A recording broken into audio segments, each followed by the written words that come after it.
Olá, meus queridos! Vamos continuar a leitura do livro de Renato Alves, O Cérebro com Foco e Disciplina. Capítulo 6. Reação inteligente. Criando relações saudáveis. O caminho para o autocontrole nos ensina que devemos ser pessoas de fácil comunicação. A capacidade de se comunicar bem permite mover-se com tranquilidade rumo aos seus objetivos. Pense com cuidado e responda. Você acredita que tudo que está ligado intimamente ao seu estilo de comunicação? Caso tenha respondido que não, devo alertá-lo que, na verdade, tem sim. Tudo o que conquistou, esteja você satisfeito ou não, está diretamente ligado à sua comunicação. Portanto, qualidade de vida é qualidade de comunicação. E uma comunicação de qualidade é condição necessária para quem almeja autocontrole. Essa premissa vale tanto para a comunicação interna, quanto nos comunicamos com nós mesmos, quanto para a externa, quando interagimos com outras pessoas. A comunicação interna é produto de nossa interação com o mundo, ou seja, quando recebemos um estímulo, o cérebro avalia, ativa a memória, confronta com as crenças e os valores já estabelecidos e depois emite uma resposta que pode ser verbalizada, comunicação externa, ou permanecer nos domínios da mente, comunicação interna. Avalie a seguinte situação. Você é católico e faz parte de uma família tradicional na qual todos são católicos desde criança. Certo dia, porém, você encontra um grande amigo que o convida para fazer parte de uma outra religião, a Umbanda, por exemplo. Você sabe que um convite para a Umbanda não se faz a qualquer pessoa e, se seu amigo o convidou, é porque tem muita consideração por você e ficaria muito honrado se aceitasse. Então, ele fica à espera da sua resposta, já para a semana seguinte. O que temos aqui? 1. Você estava com sua mente tranquila e bem resolvido nos assuntos religiosos até então. 2. Surge um convite inusitado e delicado de se recusar, um input, estímulo externo. 3. Sua mente avalia a proposta, precisa fazer uma escolha e dar uma resposta. 4. Sua mente consulta a memória e verifica suas crenças e seus valores a respeito da religião católica e do que seu amigo explicou a respeito da maçonaria. 5. Inicia-se um dramático diálogo interno e a mente que estava tranquila agora tem de resolver um grande problema. 6. Você tem de dar uma resposta ao amigo, output. Responder imediatamente implicaria encerrar o debate interno a essa nova preocupação. Protelar dizendo que vai pensar no assunto e dar a resposta na semana seguinte mantém o desgastante debate interno. Note que nessa situação descrita acontecem dois tipos de comunicação, a interna e a externa. Ambos foram gerados pelo mesmo estímulo, um convite. A forma como respondemos a essa interferência pode preservar a paz que até o momento imperava ou iniciar um processo de tomada de decisão que pode se arrastar por dias e ser muito desgastante. Por isso, é preciso observar como nos comportamos, metapensamento, diante dos estímulos para evitar o sofrimento na tomada de decisão. Por exemplo, para um convite delicado como esse, existem 3 possíveis saídas. Aprenda a dizer não. Se você está satisfeito com um grupo religioso a que pertence, poderia encerrar o assunto no ato do convite, agradecendo a consideração e explicando gentilmente que, no momento, está satisfeito com a religião a qual pertence, caso encerrado. Ter a mente aberta para novas experiências. Aceitar o convite de imediato e se atirar de cabeça nessa nova experiência religiosa sem receios, sem contestações. Aceitar o convite pelo simples ímpeto de experimentar o novo com a possibilidade de voltar atrás sem se sentir o culpado. Protelar. Nesse caso, talvez seja a pior escolha, pois deixar para responder depois o que já está decidido, supondo que a resposta seja não, vai apenas gerar preocupação, angústia e criar uma expectativa no amigo que espera que sua decisão seja positiva. Se você escolhe a primeira opção, dizer não, pois está satisfeito com a sua religião, então o desgaste de energia será menor. Sua mente permanecerá como estava, ou seja, tranquila, e o seu foco será redirecionado a outros eventos que naquele momento pedem mais atenção. Dizer não é uma comunicação externa, mas que não exclui a necessidade de processamento do estímulo, ou seja, da comunicação interna. E é nesse momento sagrado, momento de lucidez entre o estímulo que recebemos e a evolução dos nossos estados emocionais, que temos o poder de decidir, ou seguimos em frente ou cortamos o problema pela raiz imediatamente.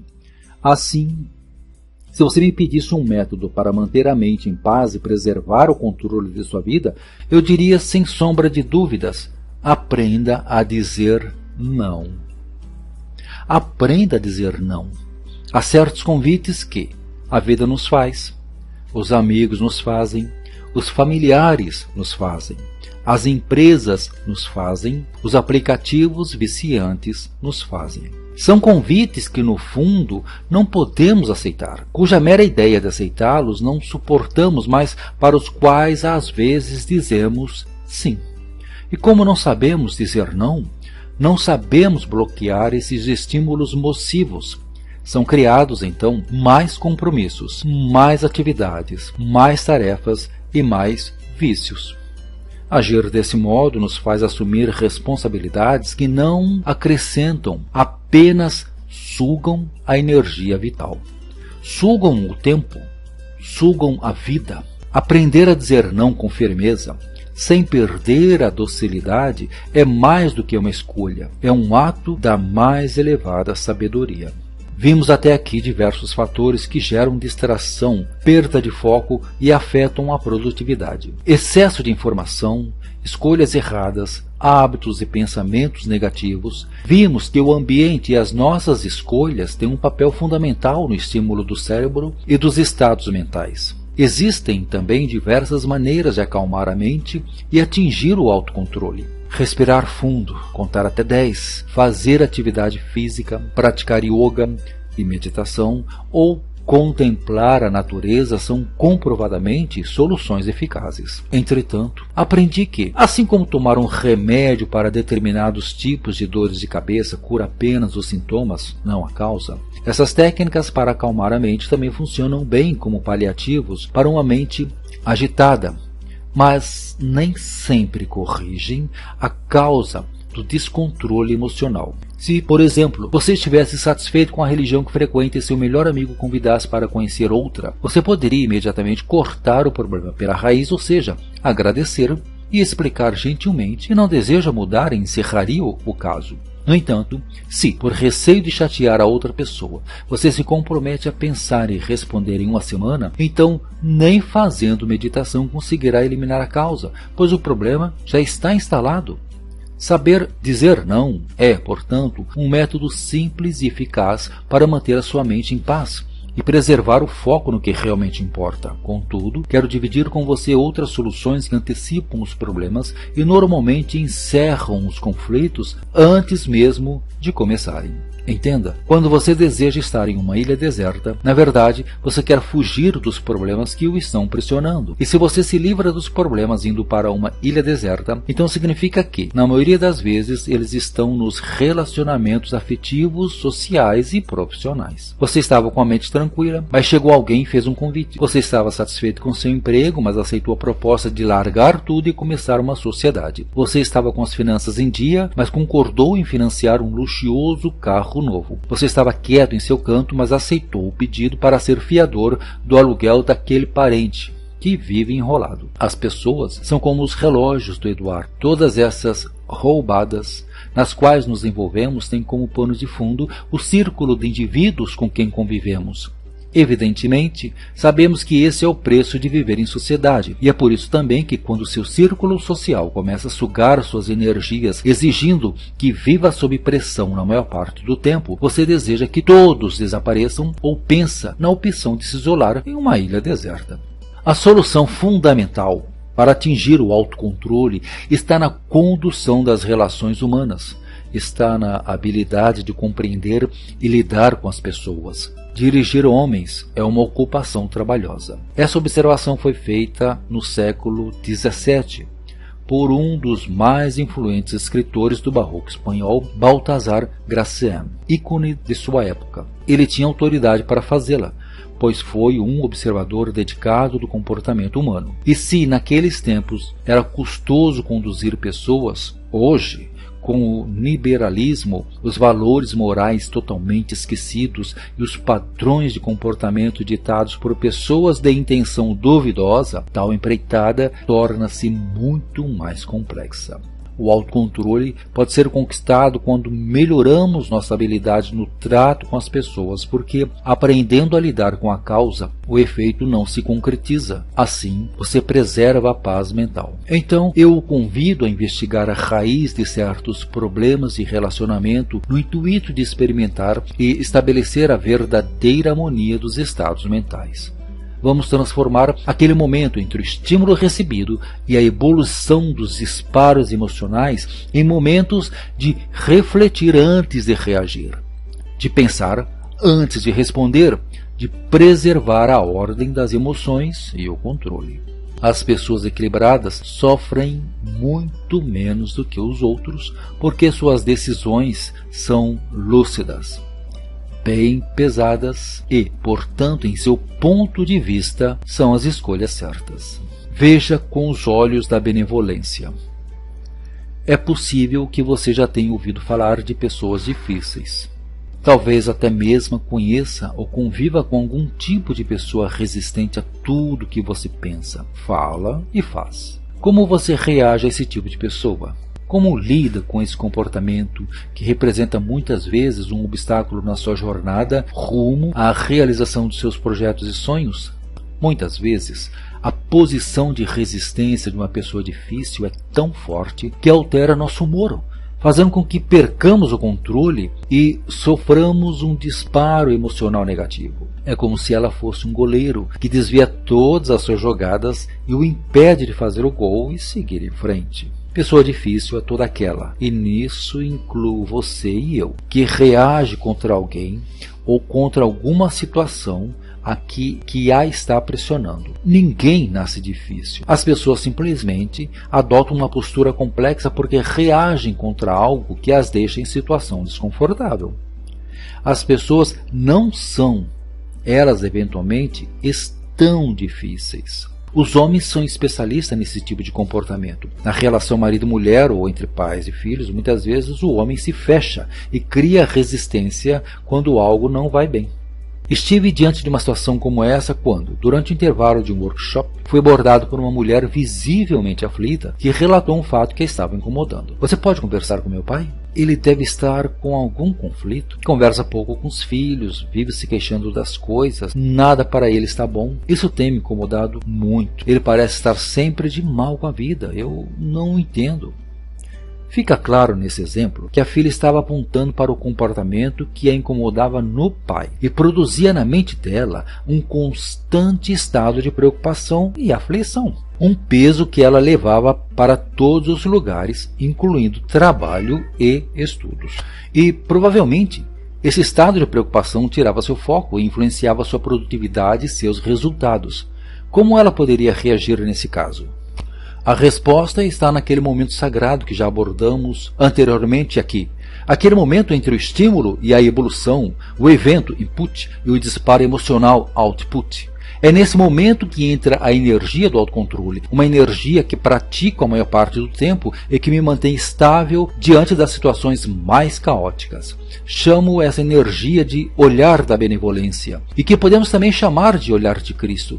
Afinal, independentemente das crenças religiosas de cada um, todos entendemos como a figura de Cristo e seus ensinamentos foram e são importantes para a história da humanidade. Então, a pergunta que deve ser feita naquele momento entre o estímulo e a evolução é: como Cristo agiria em uma situação como essa? Cristo é o personagem que sempre nos ensinou muitas lições, e entre as mais importantes temos o altruísmo, o desprendimento, a paciência, o amor ao próximo, a amizade, a humildade. Então, como Cristo olharia para o pai da minha aluna? O conflito interno ao qual os estímulos nos submetem e que gera no picadeiro da mente o embate entre o anjo e o diabo, cada um apresentando fortes argumentos para nos induzir a fazer escolhas, é que deve ser valorizado. Aprendi que é exatamente naquele momento que devemos calar a voz do anjo e do diabo e pensar em como Cristo agiria naquela situação.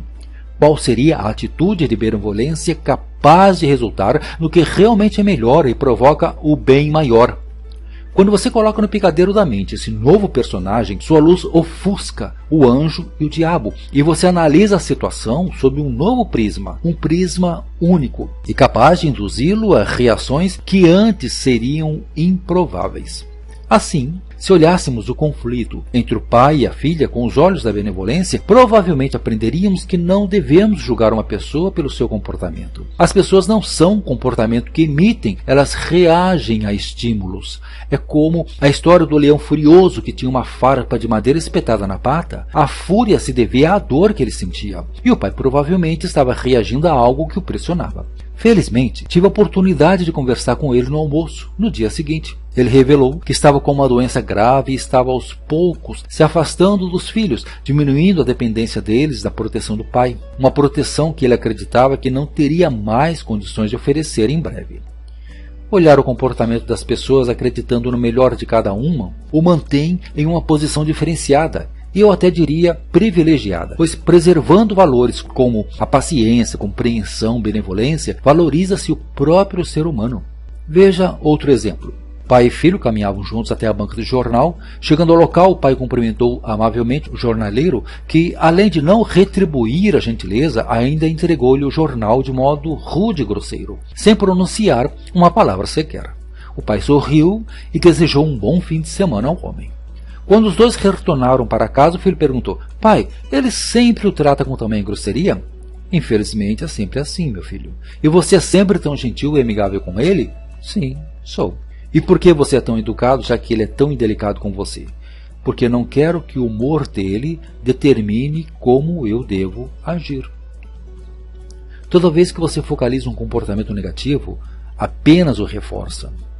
Talvez a mente do filho já estivesse inundada com exemplos negativos de reação contra o jornaleiro que expressou um comportamento difícil. Talvez o filho nunca tenha tido oportunidade de conhecer os valores fundamentais do ser humano, como a compaixão e a paciência, por exemplo, que o pai exerceu habilmente naquela situação, evitando uma crise com o jornaleiro. Você deve conhecer casos de amizades de longa data que acabaram simplesmente porque um dia a outra parte apresentou um comportamento difícil. Julgar uma pessoa como se ela fosse o próprio comportamento só vai reforçar suas atitudes que ferem e magoam das mais diversas maneiras, pois, do mesmo modo como você reage contra pessoas com comportamentos difíceis, as outras pessoas também reagem a você. Portanto, ao adotar um comportamento grosseiro, poderá receber também grosseria. E o contrário é verdadeiro. Se alguém lhe oferecer docilidade, não lhe custará retribuir. Pelo menos a cortesia, não é mesmo? Olhar o comportamento das pessoas com os olhos da benevolência não é um exercício ou uma técnica. Trata-se de um compromisso com sua qualidade de vida, com um ambiente de trabalho mais harmônico. Trata-se de um modo inteligente de ver a vida e manter o controle em situações de crise. Evidentemente, muitas pessoas acharão um comportamento antiquado e careta. No entanto, eu o asseguro de que essas pessoas estão anestesiadas mentalmente, vivendo no modo automático que dita que para cada ação cabe uma reação impensada. As pessoas se esqueceram de que é preciso refletir antes de reagir, pois uma resposta automática, um disparo emocional, serve apenas para agravar ainda mais uma situação, provocando rancores, tristezas e um isolamento social ainda maior. Dalai Lama nos ensinou: a não violência é uma atitude especificamente humana. Ela repousa no diálogo, na compreensão e no conhecimento do outro, na aceitação das diferenças, na tolerância e no respeito mútuo. É motivada por um espírito de abertura e de reconciliação. Agora que entendeu as causas da dispersão, da falta de foco e da improdutividade, e deu-se a chance de olhar através de um novo ponto de vista, não só o seu comportamento, como também o das pessoas que fazem parte da sua vida, vamos ao método que o ajudará a ter autocontrole. Quando temos essa importante ferramenta, todos os aspectos de nossa vida estão de acordo com aquilo que sonhamos e precisamos. Foco e disciplina estão associados à sua habilidade em manter seus sentimentos e emoções sob controle, evitando que se percam em devaneios desnecessários e negativos.